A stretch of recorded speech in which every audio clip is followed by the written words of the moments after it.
in a complete way. And I put, how can we improve academic support at home? How can we adjust to this new age type of classroom? How to create a routine and build upon some healthy habits, and how to just improve what's called executive functioning skills, and I'll get into what executive functioning skills like really means.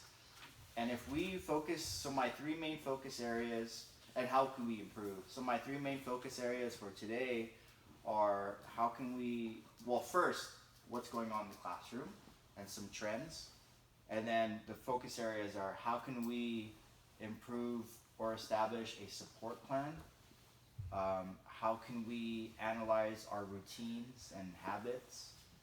And then how can we continually improve? And those three areas, if we focus on support plan, routine, and constantly improving, that's the, I don't want to complicate things, but that's the simple kind of focus areas for this. So I'm just going to give a little bit of my background, and it's great because Mateo's my student, and this is one of my students' parents. So to really understand where the teacher is coming from, it's good to know who the teacher is. A lot of parents that when I'm in meetings, they don't really know what's happening in the classroom. They don't really know their teacher, but it's good that I get to present kind of like my background. So I went to a private military college called New Mexico Military Institute, where I got my associates. I went to Hawaii Pacific University, where I got my bachelor's degree, and then I was in the Army for a while. And then I got out, and when I left the Army in 2015, I decided I wanted to be a teacher.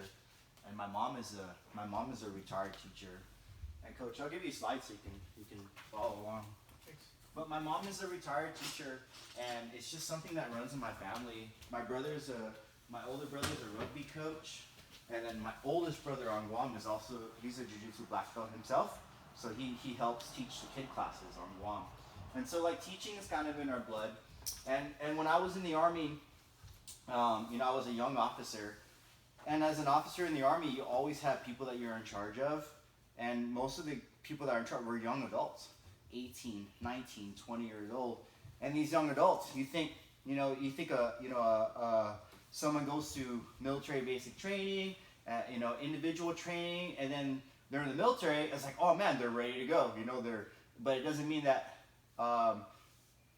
that they're fully mature, men and women, because they're still 18, 19 years old. And when I was in the Army, I realized that there was a lot of young adults that still needed help becoming an adult. They still needed help with their finances. They still needed help managing their households. There was problems with domestic violence. They needed help, managing their relationships, managing their work schedules. And so that's a majority of what I did in the Army. Besides my job title, I was always somehow in a counseling role. And so I was like, man, I'm always counseling these young adults. And then when I became a teacher, I said, I want to be a high school teacher because these are young adults, and this is what I'm already used to. This is what I enjoyed doing in the Army. And I just found a career that I was able to infuse what I enjoy doing into the career that I love. So it feels really great to be given the opportunity to do what I really like to do. Okay, so this is my assessment, and this is my disclaimer. I'm not representing my workplace. I'm not endorsed by them to do this. I'm doing this because it's out of a community service to our team as in our community as El Dorado Hills Jiu-Jitsu. And all these things are just in my opinion and my experience, and it's really coming from the heart. It's really coming from how I can contribute to just improving everyone's lives. And so these are my opinions. So I think the classroom has really changed, and Mateo, feel free to speak to this. So I think it's very technologically infused, meaning a lot of these classes, especially in our area, all have online platforms, digital platforms. It's hard to track because there could be you have 7 classes or 6 classes, and it could be branched 6 different ways. So like that's the difference between maybe a major college who uses one online platform for every class, and then at my workplace, you can have 6 classes with 6 different types of platforms. It's crazy to track. It's just hard. Oh, so that each class or each department will use a different platform? Yeah, or you can have the same subject area, and they're supposed to be teaching the same curriculum, but their delivery, depending on the teacher, is completely different. Yeah, you can have a teacher who's old school. Let me just use the book, Algebra 1, and then you can have another Algebra 1 class that's the polar opposite, that's providing videos online and everything like that. So it really comes down to a management part, because we can only control what we ourselves. We can't control what the teachers use. So we have to kind of adjust, and when we adjust to it, we're improving it, not just complaining. Oh, I can't track. It's there. It's like let's just figure out how to go from here, because it's not going to change. It is an environment where change doesn't happen super quick, but you can always adapt to the current situation and how you can improve yourself or your family. So the method and style of education from it could differ from whoever the teacher is, and now we're paired with a new generation. So we have a new classroom, a new type of classroom. When I say new, it's different from when I was in high school 20 years ago. It's already different, and now we have a new generation, and I love this generation. I love this generation because I don't think they're giving enough credit on how smart they really are.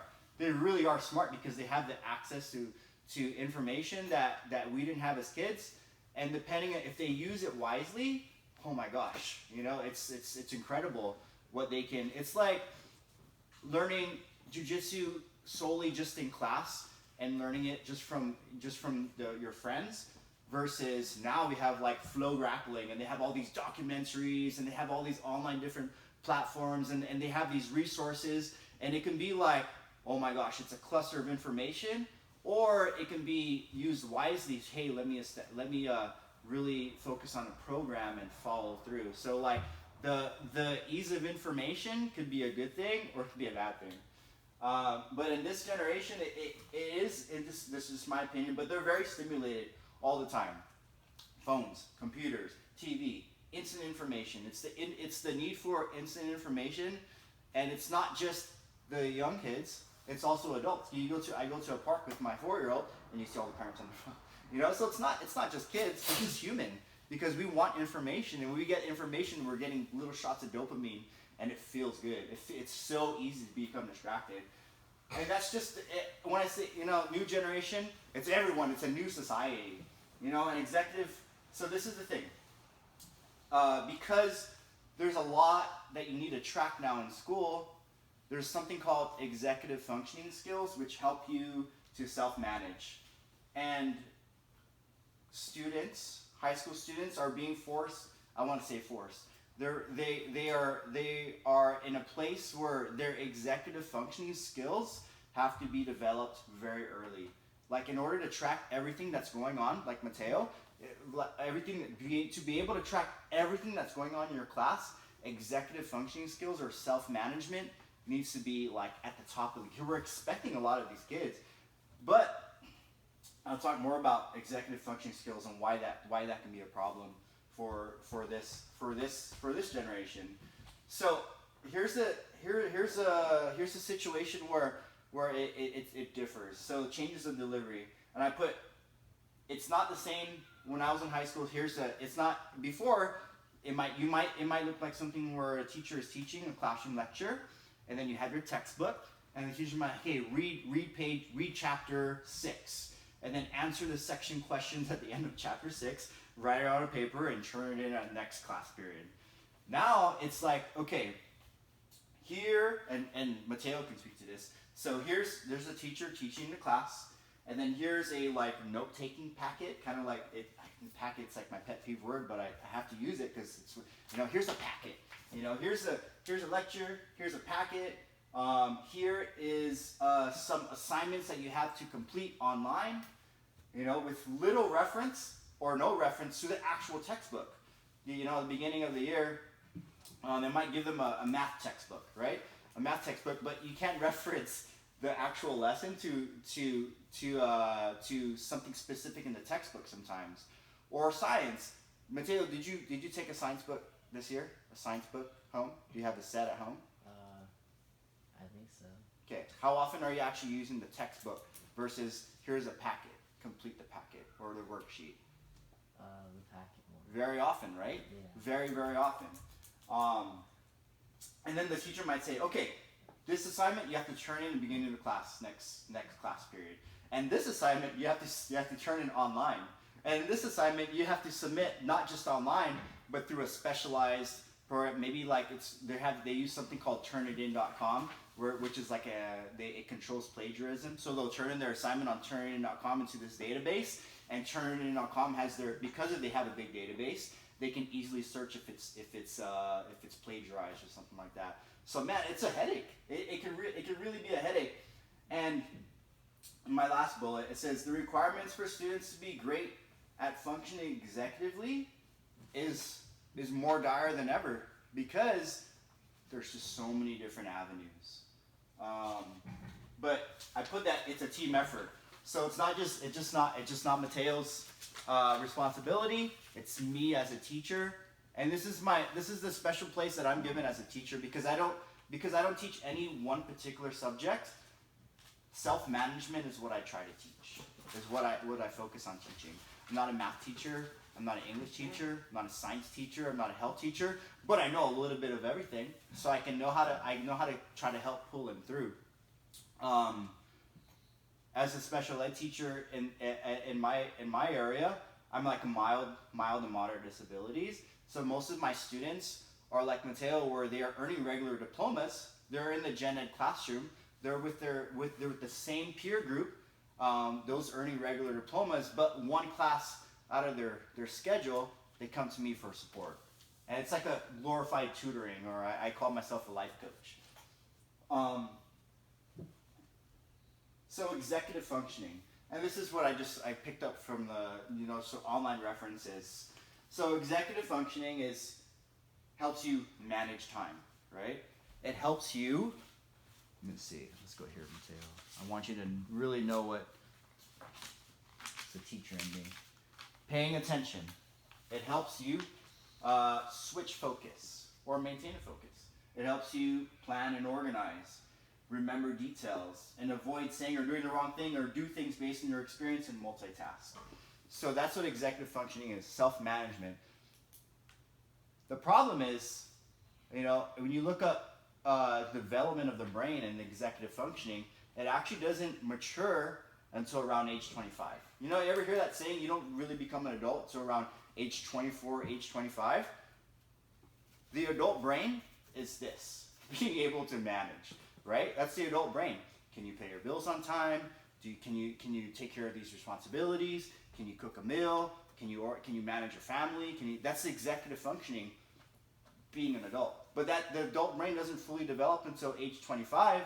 And so because it doesn't fully develop till age 25, you could be in a situation where it's no fault of his own, but they're being forced to utilize this executive functioning skills that just aren't, their brains aren't there yet. And it's not any faults of his own, it's not any faults of the parents, that's just the situation that we're faced with. So I think that's a dilemma where you have to have all these executive functioning skills to succeed in this type of classroom, but hey, my brain isn't there yet until my mid-20s, and I can relate to that, because I became an officer very early in my career. 19 years old, I was one of the youngest officers in the Army at the time, when I commissioned at 19 years old. And I remember getting these negative reports at my Army schools that I was just immature. I have a high energy level, and when I bring that energy level, it can be perceived as, oh man, Lieutenant Monforte back in the day, you're like super immature. And the thing was, my brain was just all over the place. And I was in Afghanistan when I was And when I was 24, and when I came back from Afghanistan, it was different. When I was 25, 26 years old, it felt different. I felt, I started feeling like an adult. But early 20s, I didn't feel like an adult. I just felt like a kid. I felt like I was always 16 years old. So that's a dilemma. So here's the skills that you need to be an adult. Oh, by the way, you need to apply it right now. Oh, I'm only 14, 15 years old. How am I supposed to keep track of this? So that's what this is for. To help you with those executive functioning skills. Like I said, I don't want to make it so that we're always saying, how do I change this? How do I change this? Well, how do I adapt to it? How do I overcome it? How do I use it's almost like jiu-jitsu, where instead of going force on force, how can you use that? You know what I mean? How can you use to go with the force rather than to go against it? So my recommendations for parents, and we could read through this, but the first thing is become familiar with the schedule. So that way you can speak to it, because instead of saying, or you speak to your kids like, what's your homework for second period? But if you don't know what second period is, they can just be making stuff up. But if you know your kids' schedule, who their teachers are, and just becoming familiar with their schedule, with their teachers, and then establishing what I call a support plan. And so I'll go into detail what my support plan looks like, or what I recommend. But you have to create a support plan for every class. And then create a schedule and routine and try to stick to it. And even if there's no homework, I say, instead of saying, show me your homework, you can say, show me what you're learning in class. Instead of, he might have a World War I project. That's, instead of saying finish your World War I project, it's like, really, what are you learning in your project? So Mateo completed something. I hate to use him as an example, but I have to because he's right here. But he completed something in history, a World War I project about, what was it about, Mateo? Shell shock. Shell shock. So PTSD from World War I. And he did some research on it, and maybe your mom and dad didn't even know that that's something you were working on. But it's really interesting when you say, all right, what are you working on? And it's like, oh man, PTSD of soldiers in World War I. Did you know there was no treatment for it? And they were just figuring it out. And this is in World War I, and I can't imagine being a soldier during that time and having everyone seeing the violence in that era, and not having a way to deal with it. And there was a big problem. And so when he's looking at this thing, instead of just completing it, looking for the importance. So it's not just like, I want to know what you're learning. It's like, I want to see how, I want the parents to get to a point where they can maybe help them relate the importance of learning the things, instead of maybe going against it, or think, oh man, this teacher, there's too much work. Let's just like focus on what we're trying to learn. And then the third one is, so I'm still on the creating a support. So creating a support routine, or a support or a schedule, creating a schedule. This is the second part of the focus area. So the first part is creating a support plan. The second part is creating a routine. And that comes down to the time management part of it. And I'm not saying we have to stick to this routine like black and white. Say our routine is on Thursdays, on Wednesday nights from 7 to 8. We have to be helping you with your homework. There's flexibility, but I like to analyze what your current routine looks like. And something I did in the Army, well, I was a planner for training cycles.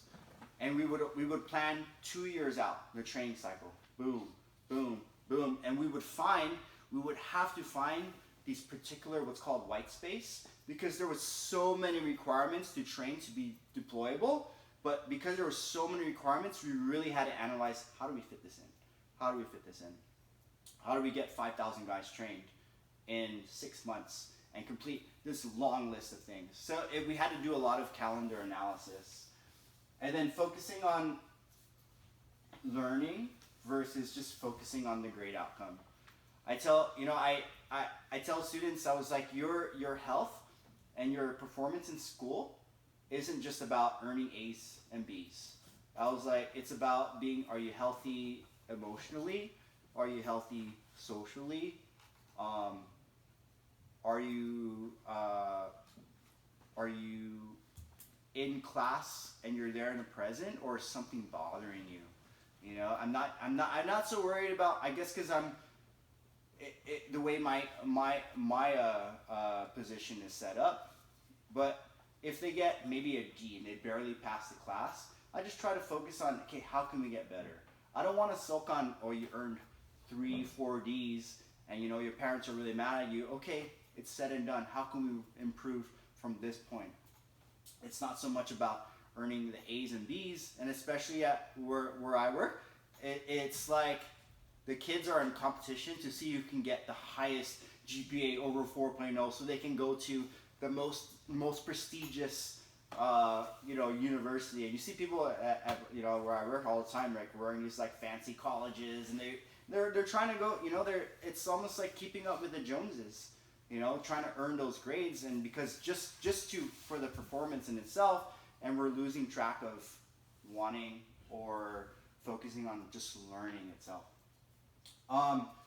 Realistically begin thinking about adult transition, especially 15, 16 years old. Like just trying to, and I'm not saying, all right, I want to be a dentist or when I grow up, and it's set in stone. No, it's just thinking, creating plans, creating options, or thinking about what you're good at, and finding careers that might work for you. Maybe something that maybe a class that you really enjoyed that said, hey, you have some talent in this. All right, let's start thinking about what schools or follow on education. Doesn't necessarily have to be a 4-year university, but it does have to be, hey, let's continue learning. And really talking about it as a family. And because the next 2 years, he's 16, you're 16 already, right? Not yet. You're almost 16? Yeah. But the 2 years goes by fast. It's like it feels like just yesterday he became my student. That's the first day of high school as a freshman. And I'm already at a cycle where I've seen, freshman and senior year, and the students are gone. It goes so fast. And I told the students, I was like, 2 years, in 2 years you're going to be a legal adult, right? And just two short years. And so we don't have a lot of time, but don't freak out because you have a team, you have support, you have resources. I like to say balance the student. Hey, just because you're 16, you're old, you can figure it out on your own. Versus, hey, now we got to get involved. It has to come from a balance. I don't want to say we have to, helicopter parents, but it has to be a balance of you have to figure some stuff out on your own, and then we have a big safety net to catch you and bounce you up. Okay, there has to be a balance. Push, pull, push, pull. Let me push you to do some stuff on your own, or let me pull you back because I need to help you out with this a little bit. And so just finding that balance. And I don't really know what that balance looks like because it depends on your family dynamic. I would say this is very important to start a dialogue with every teacher. I think some parents are scared to email the teachers directly, and because I'm considered a case manager, I can be a one-stop shop, and I like you see, I send emails all the time. So I do that for a lot of students, and I have that ongoing communication with parents. And if you have, especially if it's a class that they're struggling in, I always try to encourage the parents, email the teachers. Just get their site, because I'm not in the class with him, because I'm running my own classes, so I don't 100% see how Mateo is actually doing in those classes because I'm not in there with him. But if he's struggling in a particular class, it can start establishing the dialogue. Like I said, it's kind of like when I talk about balance, you say, hey, I know we're Mr. and Mrs. Diaz, and we're Mateo's parents. Can we get an update on how he's telling me he's struggling in these tests? Do you have some recommendations? And it's a simple dialogue, and I hope the teachers, you know, email back. And the good ones do. And at the end of the day, because I focus on always, you know, improving, getting better, at the end of the day, we try to listen to the student. Right, Mateo? What are you feeling right now? You know, what are you trying to communicate to us? Or we can say, hey man, we're lacking their communication. So what, you know, how are you feeling? How are the classes really going? And just doing that reflecting. And it takes some time to develop, but I think at the end of the day, you always need to be like, okay, how can I improve? So how do I support you? How do I stick to a routine? And how do we continue to improve? And I say part of the improving is knowing who your supports are. You know, there's a lot of smart people just in our gym alone. There's a lot of smart people. Maybe he's struggling in algebra, and maybe he could post in the forums like, who's good at algebra that would like to help my son for like 15 minutes on the week or 30 minutes on the weekend. Just reaching out to knowing your resources, knowing who your community is. Maybe even asking your wrestling coaches, you know, and my point is there's a lot of resources out there that maybe we haven't tapped into. So this next page is a format of my classroom support plan. Mateo has seen this, and I don't know if he actually completed it, but if you did, kudos. And this is what a support plan looks like. So I try to simplify everything. And the first column there is, okay, who's the teacher? What's the subject? The second column is extremely important because if the teacher has a classroom website, we have to know how to navigate it. Not just the student, but I think as a parent, it'd be good to just look into what the class looks like because they can log into it at home. They can log into all these digital platforms at home. And I think as a parent, it's beneficial if we just take a look at what it looks like.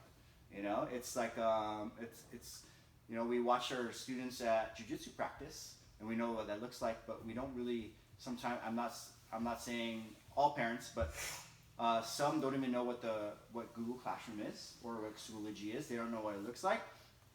So, but knowing if the teacher does have a website, okay, they have a website, okay, what's the code to get in? Some parents can say, oh, they just get lost. It's like, oh, it's Google Classroom, I have no idea. But if you took 5 minutes to just learn the platform, it's pretty simple. And then what are the teacher's office hours and where they can go in for extra help? And this is good to just for awareness because like, oh, Mateo, you're struggling in math. Okay, go see Miss Watson, Miss W. I don't want to use names. I don't want to use real Oak Ridge names.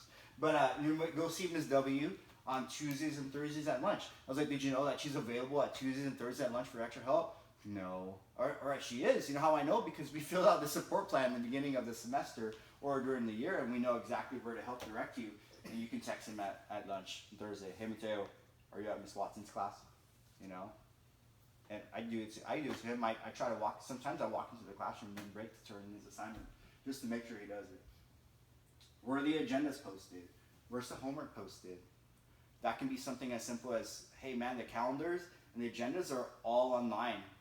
Or maybe they're not online, but it's our responsibility to try to find that out. I do leave it up for the students to work, you know, with their teachers to help create this. But I do have, if you're having maybe trouble with it because you are my student's parent, if you do have trouble with it, maybe when we go through this, I'll help you out. So like, just let me know and say, hey, we'll establish this for Mateo, and so that we know where the resources are. So that support plan answers a lot of questions if you just do it. So where are you learning? Boom, this website. Where are the agendas? What's going on? Where are the assignments posted? Boom, they're posted here. Do you have any homework? Oh, let's go check because they're posted here. It answers a lot of questions. All right, so this is an example of grade tracking. Some parents don't know how to use Aries. We use it in class to check their grades. That's something new. Also, that's something new in education today, because you can have instant access to their grades. Back when we went to school 20 years ago, my mom didn't know what my grade was until my report card came out. One progress report and one semester report card. But they didn't know exactly what my grade was until those report cards came out. But now we have it can be a good thing and maybe a bad thing, where that every single night or every single second you can check exactly where their status is. And it kind of freaks people out sometimes. It can go down a rabbit hole, because maybe some teachers didn't, maybe Mateo turned into 3 assignments that he was missing, but on the online gradebook it still shows that they're missing. And so your parents are harping on you, saying, hey, this is still missing, you're still failing class. But you're like, Mom, Dad, I turned it in, I promise. You know, it's like, well, let me email Mr. Monforte and make sure. I get that all the time.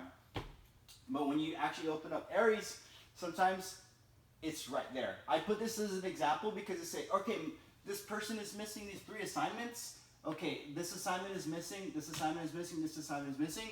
Guess what? There's PDFs. You can just and print it out at home. Oh, you're missing it? Boom, there's a PDF attached to the online gradebook. Let's print it out. Okay, let's work through it at home. You know, the answers are there if you know what to look for. This is an example of Google Classroom. And this is a snapshot of one of the actual classes. I sanitized it, I took out the names of the teacher, but this is a real class at where I work at. And you can see that I circled some of it. I circled agenda. I circled fall final review. And I was like, man, how do I study for the final? Well, if you were just going to the classroom with the, you know, and just look through it, it's like right there, fall final review, you know, and the answers are there if you know where to look. It's hard because there's so many things to track, but if you establish the report plan, you know where to look. And if you learn a little bit of the platform, it gets even easier. Here is another example of another platform called Schoology, and a lot of the history and science teachers use this. So this is an actual class. I blanked out some of the names, but same thing. It's not like Google Classroom where the agendas are posted, but here on the right side, they have a Google Calendar. And this can all be accessed through the Google Calendar app. It all gets updated. Here you can turn in assignments. You can check what projects, World War I project, World War II. It's all a Cold War, and it's sequential. So you just go down the line. And I'll get emails that say, hey, what is happening? You know, I don't know what project my student is working on. And I would write back as like, go to Schoology, log in with this, and look under the World War I folder. Or I'll direct the student to do that. And I may or may not email the parent if I need to.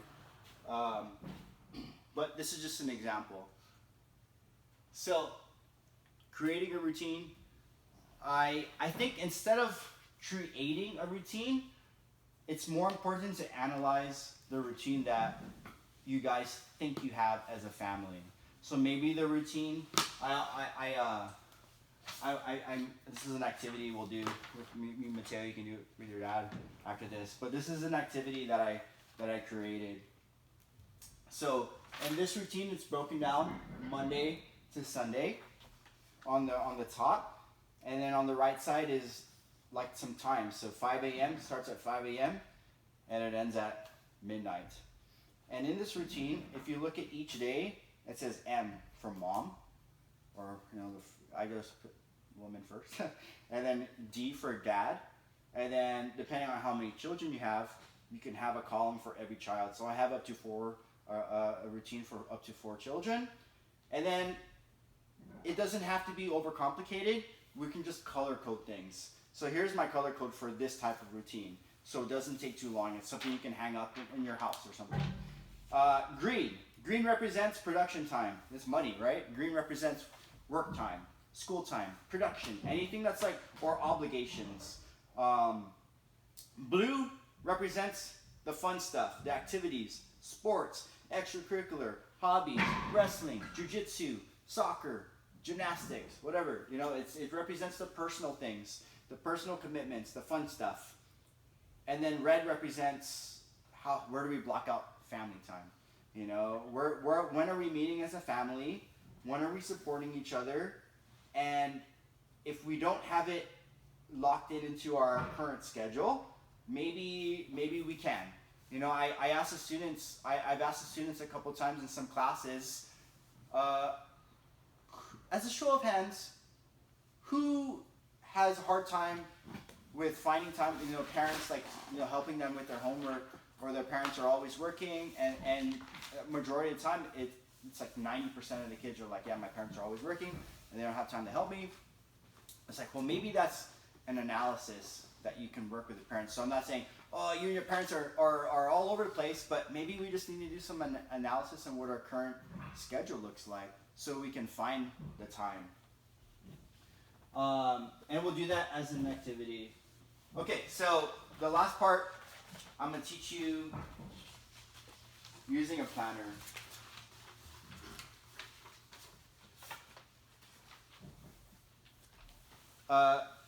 There's different methods. There's not one method of planning that's going to work for every student, and I've tried it. I've tried it like 3 years in a row, my first 3 years of teaching, maintaining this planner, this type of planner. It works for maybe about 10 to 20% of the students. This actually is very effective. For the 80 to 90%, they're just doing it to make it look good for a grade. They're not actually using it. It's the ones that, and because maybe it just doesn't work for them.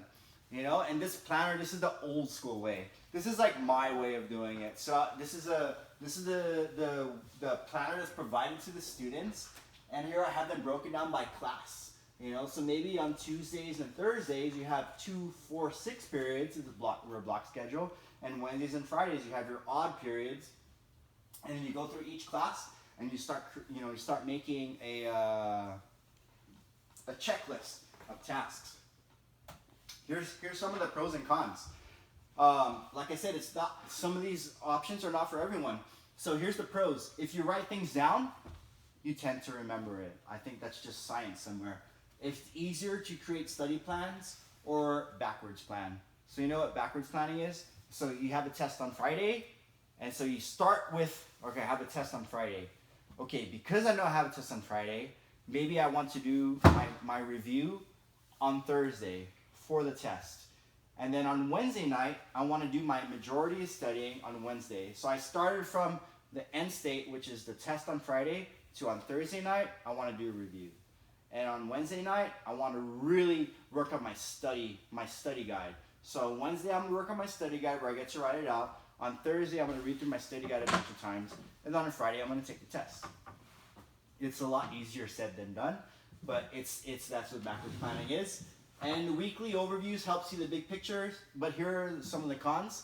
If you lose it, you lose it, right? It's writing. It's like an analog. If you lose it, you lose it.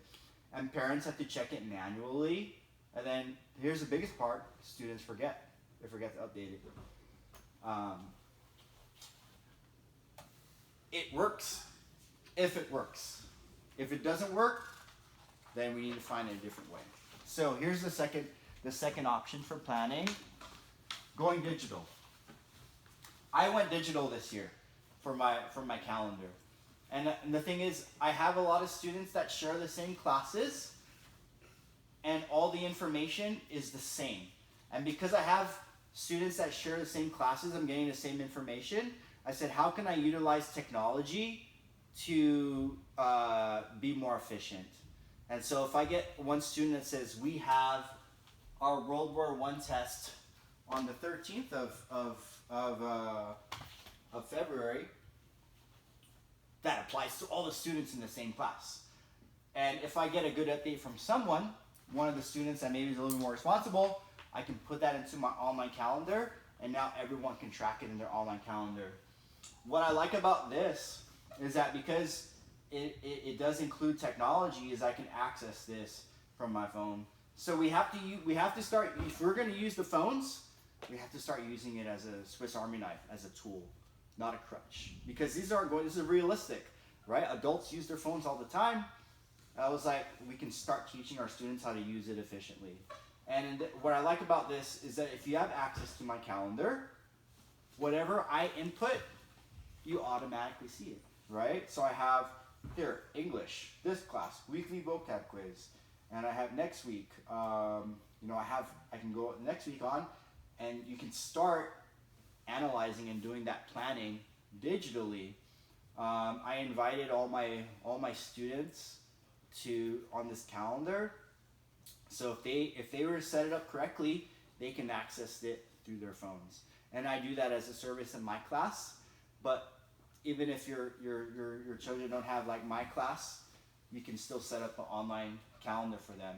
And I like it. The pros of using an online calendar is that students and parents can both contribute.